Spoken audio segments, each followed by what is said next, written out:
आज हम लोग का टॉपिक जो है एक यूनिक टॉपिक है, बस समझे बड़ा इंपॉर्टेंट है। और किसके थ्रू से है, ये आया है रिएक्शन के थ्रू से। मतलब इस आज के टॉपिक में तुमको केवल क्या पढ़ने वाले हैं, रिएक्शन पढ़ने वाले, अभिक्रिया पढ़ने वाले हैं। जो केमिस्ट्री में सारे बच्चों को जो दिक्कतें होती है रिएक्शन में, उसी को सॉल्व करने वाले हैं। उसका एक छोटा सा पार्ट हम लेकर के आए हैं, याद रखेंगे। बता दें जानकारी के लिए तुमको कि बोर्ड पर एक रिएक्शन लिखे हैं, नवा समझे। बोर्ड पर एक रिएक्शन है NaOH और NO2 और दूसरा है KOH और P2O4। अगर ये रिएक्शन आ जाता है तो वीडियो देखने की कोई ज़रूरत नहीं है, अगर नहीं आता है तो देखोगे, ये पूछ करके जाकर देखना कहीं, नवा समझे, बड़ा इंपॉर्टेंट चीज़ है। हम लोग ऐसे ही बहुत सारे रिएक्शन को देखेंगे। और किसके तो इस रिएक्शन का नाम हमारे पास क्या हुआ, वाटर एडिशन रिएक्शन। कौन सा रिएक्शन है हमारे पास, वाटर एडिशन रिएक्शन। इसमें देखोगे सबसे पहले, इसमें तो तुमको पहले वाइलेंसी याद होना चाहिए और ऑक्सीडेशन नंबर याद होने चाहिए। ऑक्सीडेशन नंबर निकालने के लिए तरीके हम बताए हैं, नहीं। जैसे हम तुमसे पूछे कि हमारे पास मान लो पहला रिएक्शन, ध्यान से सुनोगे, बड़ा इंपॉर्टेंट चीज है ये सारी। NaOH और प्लस में HCl, देखोगे ध्यान से। और एक और रिएक्शन लिखते हैं NaOH और प्लस CO2। सुनो, अगर ये रिएक्शन हम तुमको बोल दें बनाने के लिए, तो एसिड बेस रिएक्शन है ये ना। एसिड बेस है तो ये प्लस हो जाएगा, ये प्लस हो जाएगा, ये माइनस, प्लस वाला माइनस वाला के पास माइनस वाला, ये हो जाएगा NaCl। देखो प्लस वाला के पास माइनस वाला गया, प्लस में यहाँ एक H है, यहाँ एक H है, दो H एक O, H2 बन गया। इसमें कोई दिक्कत नहीं है। लेकिन यही क्वेश्चन तुमको यहाँ दे दे, ये बात समझे कि ना समझे, यहाँ दे दे तब तो सबको दिक्कत हो जाएगा। तो जब ऐसा केस आ जाए, ऐसा जब केस आ जाए तुमको कि ऐसा रिएक्शन हमको मिल जाए जिसमें एक आयनिक हो, आयनिक है कि नहीं है, ये आयनिक है, कैसे है, मेटल और नॉन मेटल इसमें मिले हैं। ऐसा रिएक्शन तुमको मिल जाए जो आयनिक हो और कोवैलेंट हो, तो ऐसे केस में सबसे पहले क्या करते हैं कि कोवैलेंट में वाटर को ऐड करते हैं। वाटर के मॉलिक्यूल को क्या करते हैं हम लोग, ऐड करते हैं। ऐड करने के बाद तुमको पुनः रिएक्शन करवाते हैं। जैसे देख लो, अब ये कार्बन डाइऑक्साइड से तुमको रिएक्शन करवाना है, तो सुनोगे ध्यान से। इसीलिए इस अभिक्रिया को क्या बोले हम लोग, वाटर एडिशन रिएक्शन। सुनोगे, आराम आराम से समझो। NaOH, इसका रिएक्शन कराने जा रहे हैं किससे, CO2 से। CO2 से अच्छा रिएक्शन करवाने के लिए सबसे पहले हम लोग क्या करते हैं कि जो कोवैलेंट कंपाउंड है, सहसंयोजक जो यौगिक है या नॉन मेटल के ऑक्साइड है, उसमें क्या करते हैं हम लोग, वाटर को ऐड करते हैं रिएक्शन करवाने के पहले। मतलब क्या, वाटर को ऐड करने का मतलब उसको पानी में पहले डालते हैं। सूखा वास्तव में ये रिएक्शन नहीं करने वाला है। तब क्या होगा, तुमको जैसे ही पहले इसको पानी में देखो डालो, पानी में अगर इसको डालेंगे तो H2O होगा कि नहीं होगा, समझ में आ रही बात है। तो H2O जब होगा तो देख लो क्या बनेगा, ये H2O। कितने कार्बन यहाँ, दो। ऑक्सीजन कितना हुआ, दो ऑक्सीजन आएगा, ऑक्सीजन H2CO3। यानी अब तुम्हारा फाइनल चीज क्या मिला, NaOH प्लस में H2O। अब तो ये एसिड बेस रिएक्शन हो गया ना, अब तो आ जाएगा ना करने। तो ये हो गया तुमको प्लस और ये माइनस, ये प्लस ये माइनस, बोलो तो ये हो जाएगा क्या, Na2 NaCO3। देखो ना, अरे प्लस वाला है तो इसके पास माइनस वाला आएगा। Na का वैलेंसी 1 होता है तो 1 से कोई दिक्कत नहीं है, लेकिन CO3 का वैलेंसी कितना होता है, 2 होता है, Na2CO3। और याद रखना कि एसिड बेस रिएक्शन में हमेशा वाटर निकलता है, वाटर के मॉलिक्यूल हमेशा निकलेंगे, याद रखोगे। जब भी तुमको एसिड बेस मिल जाए तो वहां पानी का निकलना फिक्स है। तो यहाँ क्या निकल गया तुमको, H2O निकल गया। बोलो जी, कोई दिक्कत। उसी तरीके से अगर तुमसे पूछते हैं तो रखोगे Na, मान लो कि NaOH की जगह पर हम KOH लिख दें, प्लस में बता दो, प्लस में तुमको कहा दे, तुमको SO2। बोलो, एक आयनिक है और दूसरा कोवैलेंट है। तो जो कोवैलेंट है उसमें क्या करेंगे, वाटर को ऐड करेंगे। तो वाटर को ऐड करो, H2O S कितना 3, दो ऑक्सीजन यहाँ, एक ऑक्सीजन यहाँ, फिर इसको रिएक्शन करा दो। तो यहाँ से ये प्लस है, ये फिर ये प्लस ये तके SO3। देखो लो, SO3 का वैलेंस 2, तब K2SO3 प्लस में एसिड बेस आ गया ना। देख लो, ये बेस है, ये एसिड है, सल्फ्यूरस एसिड। तो ये क्या मिल जाएगा तुम्हारा, अरे बात है समझ में। उसी तरीके से तुमको बोले ये पहला हो गया, ये दूसरा हो गया, तीसरा में देख लो। देखो तीसरा में इंपॉर्टेंट चीज हमारा बढ़िया बढ़िया चीज है। जैसे मान लो तुमको कह दें KOH प्लस में SO3 देख लो, आयनिक है, कोवैलेंट बॉन्ड है, सॉरी कोवैलेंट कंपाउंड है। क्या करेंगे इसमें, वाटर को पहले ऐड कर दो, वाटर को ऐड करेंगे, हाइड्रोजन दूगो है ना, और सल्फर एक, यहाँ 3 गो ऑक्सीजन नहीं आएगो, H2SO4 हुआ, सल्फ्यूरिक एसिड हुआ कि नहीं हुआ, ये प्लस में और ये फिर ये प्लस में ये माइनस में, तो क्या बन जाने वाला देख लो, प्लस वाला है तो प्लस वाला माइनस वाला के पास जाएगा, तब के SO4, लेकिन SO4 का वैलेंस 2 ना होता है, पोटेशियम का 1 होता है तो लिखाएगा नहीं। अब प्लस में एसिड बेस रिएक्शन है, देख लो, ये मत सोचो कि यहाँ कितना हाइड्रोजन, कहोगे कि सर यहाँ 2 हाइड्रोजन है, यहाँ 1 है, 3 हाइड्रोजन, तब 3 हाइड्रोजन से, अरे बैलेंसिंग है, ये बैलेंसिंग पता है ना, ये दिमाग में रखना पड़ेगा, मेन चीज रखना पड़ेगा कि एसिड बेस रिएक्शन में तो वहाँ वाटर का निकलना एकदम कंफर्म है। बात समझ में आएगी ना, तो देख लो यहाँ से क्या होने वाला है, प्लस में वाटर निकल जाएगा।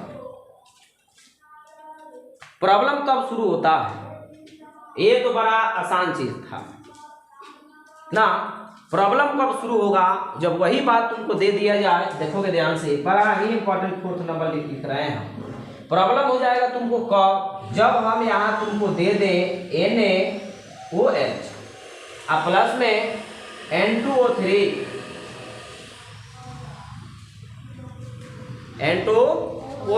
तब दिक्कत हो जाएगी यहाँ। अब क्या करें, याद रखना पड़ेगा, ये सब जितना रूल हम बनाए हैं ना, ध्यान से सुनो।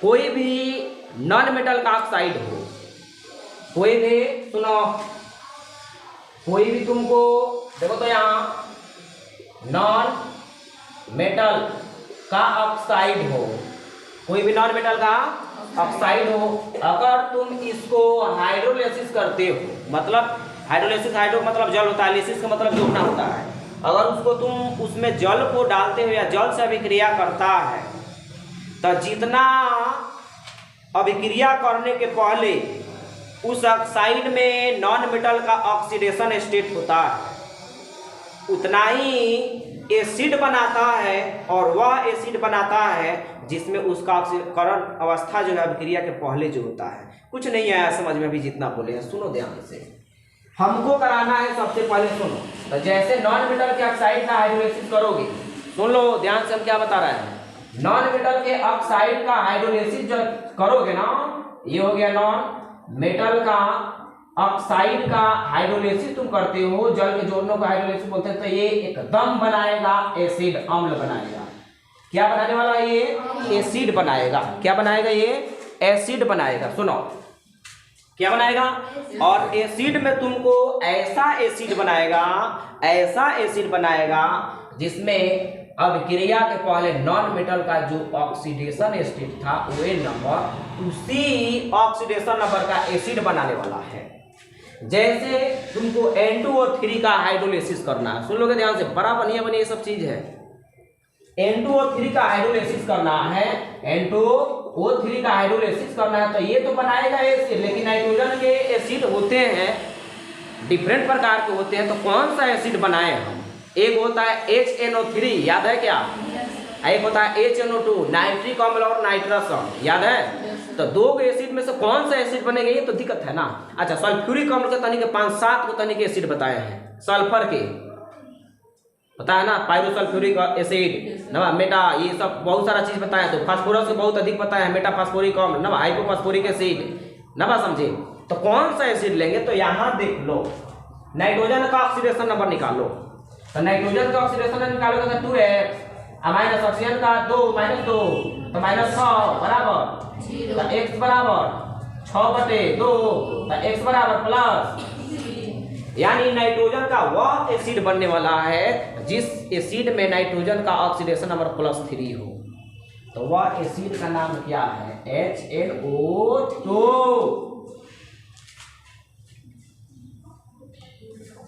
अरे बात है समझ में, मतलब आया समझ में, बहुत इंपॉर्टेंट चीज है ये। देख लो कितना दिमाग लगाना पड़ रहा है एगो रिएक्शन के लिए। रिएक्शन से डर इसलिए लगता है कि यही सब पता नहीं होता है। मान लो कि तुमको कह दिया गया कि यहाँ से, मान लो यहाँ हम लिख रहे हैं, सुनोगे ध्यान से, मान लो तुमको कह दिया गया कि N2O5 का हाइड्रोलाइसिस करना है, तो पहले यहाँ देख लो इसका ऑक्सीडेशन नंबर कितना निकलने वाला है। 2x का -10 बराबर, तो 2x बराबर 10, तो x बराबर 10/2 कितना, x बराबर प्लस, तो +5 वाला नाइट्रोजन का एसिड क्या होता है, HNO3। तो इसके हाइड्रोलाइसिस से क्या बनने वाला है, HNO। फिर देख लो यहाँ निकालोगे तो +5 निकलेगा और यहाँ निकालोगे तो +3 निकलेगा। तो वही एसिड बनने वाला है जो रिएक्शन के पहले उसका ऑक्सीडेशन नंबर जो था। कुछ आ रही बातें समझ में? अब सुन लो, मान लो कि अगला हम तुमसे पूछ, अब देखो बराबर ये एक चीज है इंपॉर्टेंट, अब ये दिक्कतें शुरू करने वाली है। अब हम तुमसे पूछे कि N2O4, सुनोगे बड़ा इंपॉर्टेंट यहां पर दिए हैं, N2O4 का हाइड्रोलाइसिस कराएं, तो यहां ऑक्सीडेशन नंबर निकाल करके देखो। तो यहां निकालोगे तो 2x - 8 बराबर x बराबर +4 आएगा, क्या आएगा, +4। अब तो नाइट्रोजन का कोई ऐसा एसिड नहीं है जो +4 उसमें ऑक्सीडेशन नंबर हो। तो इस केस में क्या होता है कि ये दो एसिड बनाता है, एक वो अपने से कम ऑक्सीडेशन वाला एसिड बनाता है और एक वो अपने से अधिक वाला बनाता है। 4 से कम वाला एसिड का HNO2 और 4 से अधिक वाला ये दोनों एसिड बनाते हैं, सुनो ध्यान से, डाई नाइट्रोजन टेट्राऑक्साइड का हाइड्रोलाइसिस करने पर ये दोनों एसिड बनाते हैं नाइट्रोजन का नाइट्रस अम्ल और नाइट्रिक अम्ल। बोलो जी, कुछ आ रही बातें समझ में? वैसे ही मान लो कि तुमको पूछे यहाँ से कुछ और बातें, देखो ये तो हो गया इधर का। अगर मान लो तुमको यही जैसे पूछ रहे, यहाँ दिखाई दे रहा होगा जी, P2O3 का हाइड्रोलाइसिस करना है, सुन लो। तो P2O3 का हाइड्रोलाइसिस करना है तो बताओ यहाँ P2O3 में P का ऑक्सीडेशन नंबर कितना है? ऑक्सीडेशन नंबर जल से अभिक्रिया करने पर ऑक्सीडेशन नंबर में चेंज नहीं होता है।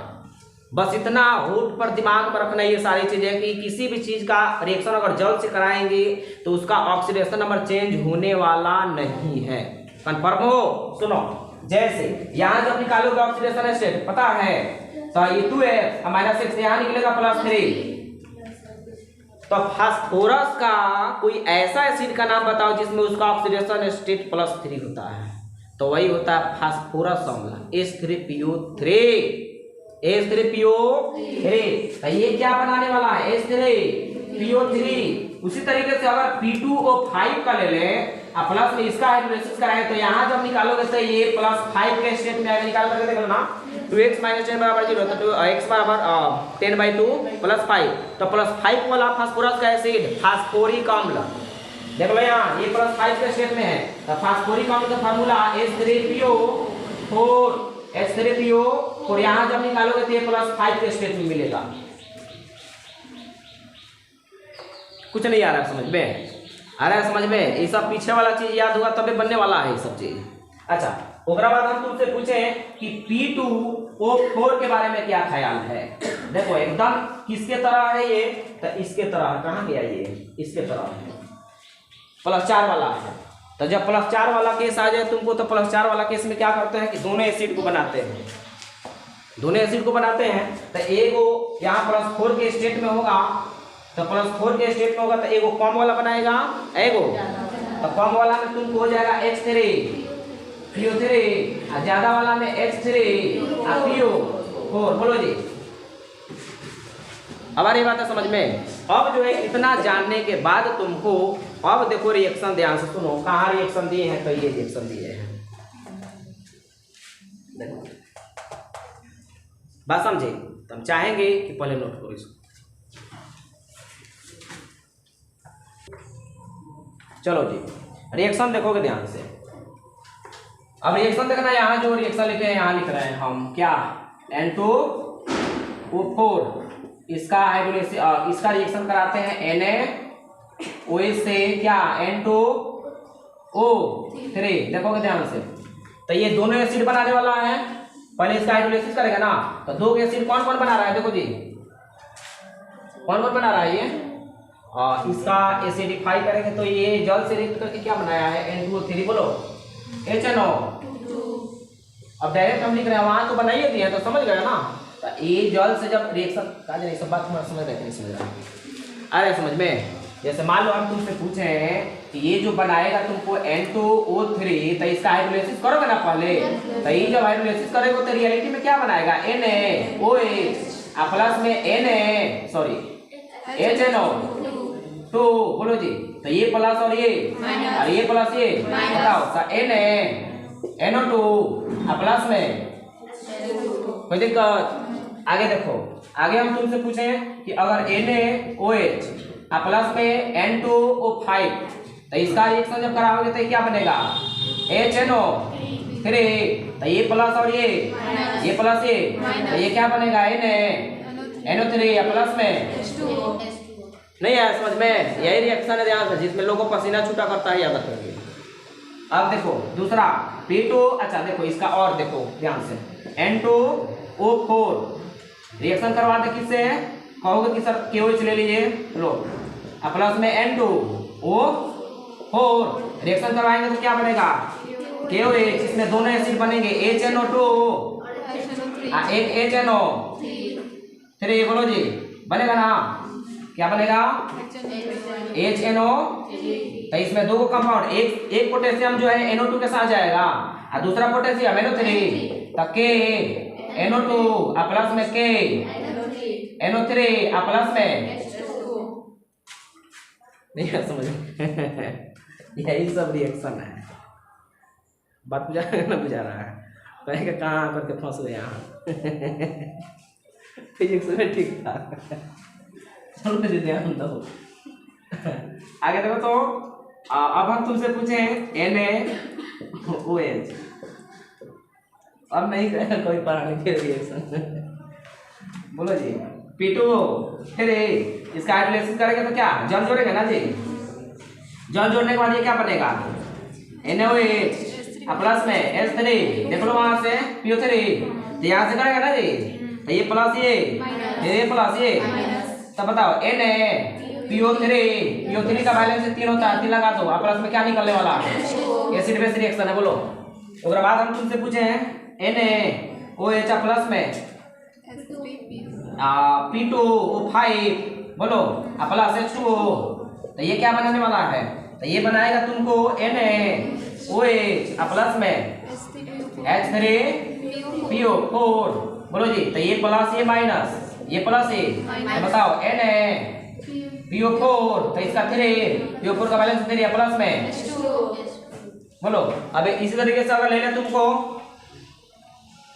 तो चला ध्यान इधर लास्ट है NaOH प्लस में P2O4 ले लें तो देखो तो इसमें दो एसिड बनने वाले हैं, एक बनेगा H3PO3 और दूसरा H3PO4। तो एक सोडियम जो जाएगा H3PO3 के पास जाएगा और एक सोडियम H3PO4 के पास जाएगा, प्लस में जल निकलेगा ना जी। तो ये बनेगा Na3PO3 प्लस में Na3PO2 प्लस में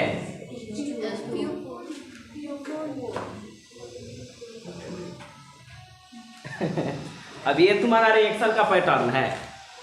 अब ये एक यूनिक चीज है, अगर तुमको आ रहा है समझ में इसको देखोगे तो नोट्स बनाओगे। एक बार नहीं आ रहा है समझ में 2 बार उसको देखो, 2 बार नहीं 3 बार, तीसरा बार में एकदम गारंटी आ जाएगा।